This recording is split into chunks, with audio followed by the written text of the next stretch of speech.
Finally, after a year, we finally got a full trailer for Pokemon Legends ZA after a pretty comparatively vague teaser in 2024. And after a ton of speculation, game seems to just take place in the present, or at least a period in time that still feels contemporary. Clearly after X and Y, but yeah. I mean, it doesn't maybe rule out potential time stuff, but it doesn't seem to be a thing here. It was assumed that the whole concept of a redevelopment plan would have to be in the past, for example, but some saw it as a potential for some futuristic setting. But nope. Considering some of the themes of X and Y, maybe we should have put this more into consideration, that it would be right after those games, that is. This in itself is assumption though, since I believe we only see a Z from those games, no one else. I mean, I guess it could be a really long time after, but I'm kinda hoping it's more relatively close to X and Y than that. We also got to see our much speculated starters, Chikorita, Tepig, and Totodile.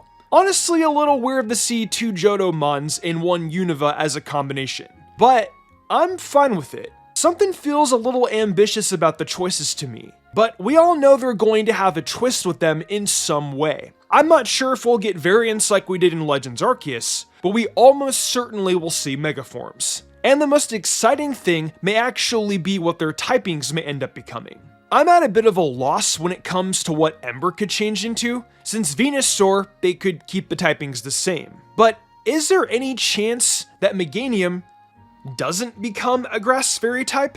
It could end up being crazy. And for Alligator could end up having a crazy design. For typings, I could see it being Water Dragon, but stuff like Water, Steel, or Ice could be a thing too. Of course, they could just leave it a monotype, but I think fans want them to get creative.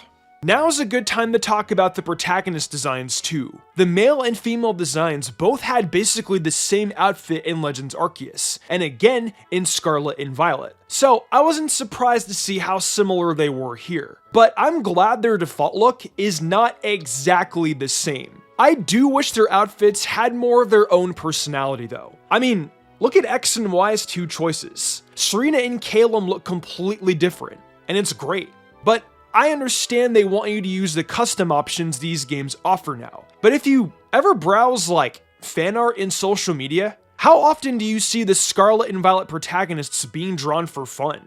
Hardly ever. Now, think about how often you might see the trainers from Gens 1 through 8. I think these new trainers will be received better than Scarlet and Violet's though. They still have some personality even if their outfits and color schemes are a bit similar. That being said, the male protagonist is low-key kind of giving 90s era Michael Jackson vibes.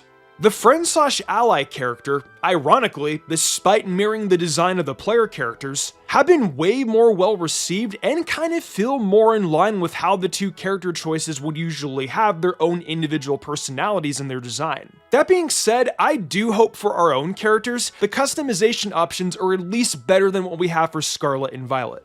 But the big change here that surprisingly I haven't seen too much discourse on is the battle system. The game isn't a proper turn-based game this time around. Instead, your moves will have cooldowns. This in itself is a massive change, almost certainly the most important one they showed. I think it hasn't made huge waves because Legends Arceus already made some pretty big changes to the mechanics compared to the traditional core games.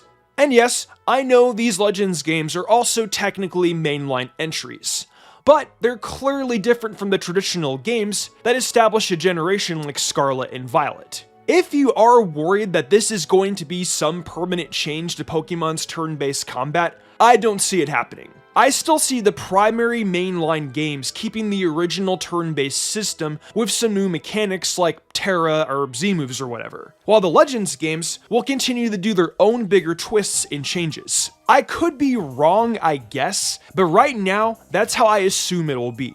Anyway, different moves will have different ranges and other effects as you may expect, but I found it interesting that you can just casually dodge attacks. That's really the one thing I'm worried about. It's not a bad idea, I just hope that element doesn't get too stale or too easy. We definitely have to see more of it before fully passing judgment though. Otherwise, I guess I can see why people haven't had much to say about this change. This sort of battle system has become just as much of a status quo on console RPGs since the very early 2010s. Honestly, even earlier if you want to count console ports of PC games in the 2000s, like Dragon Age Origins for instance. Though, none of this is a bad thing, and even Mega Evolution seems to be more like a limited time buff. I'm not sure if it's gonna feel like popping a cooldown in an MMO as a DPS class or something like that, or if the mechanic requirements are more unique. And it's hard to say if I think it'll be better or worse than the original version of the mechanic in Gen 6 and 7. Obviously, I'm trying to keep comparisons broad here, since there are so many examples of mechanics like this in games these days. That being said, as much as I love seeing Megas back in a new game, the weird aura filter effect thing on the Pokemon is way too overwhelming in my opinion. I hope that they tone it down before release, because it's going to be hard to appreciate the creatures' designs with the constant effect on them. The trailer didn't seem to show any noticeable lag, thankfully. Of course, the final release could be a mess, but I think with the development time, we are in for a more stable game than Scarlet and Violet. The game overall looks more clear and focused too. Scarlet and Violet could have moments of looking fine, but it often looked pretty blurry compared to the Gen 8 games.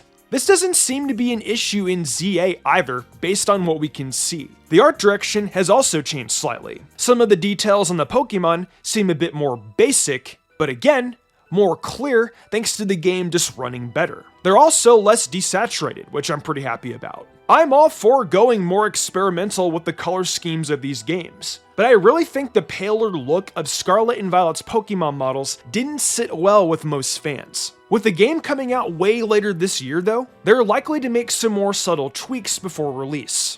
Honestly, one of my biggest concerns is the setting. While I think the setting being a huge city is interesting, now that I've seen a little bit of the game, it's the one thing I'm worried about.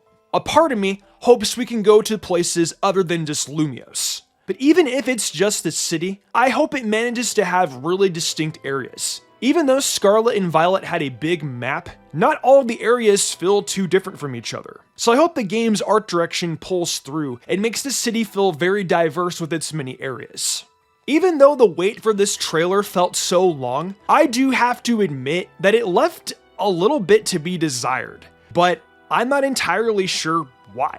I guess the amount of time maybe hurt the buzz a little bit and created some unrealistic expectations. Even the gameplay stuff didn't feel like a major surprise considering Legends Arceus already deviated quite a bit from the classic formula. Certainly, on my end, there's definitely the element of burnout. I like Scarlet and Violet more than Sword and Shield overall, and Legends was a great step towards trying new things. But the rough release of Scarlet and Violet and the still reeking disappointment of Gen 8 still lingers enough for me to remain cautious to this day for new Pokemon games. For those of you that are immensely excited for the game already, you're valid.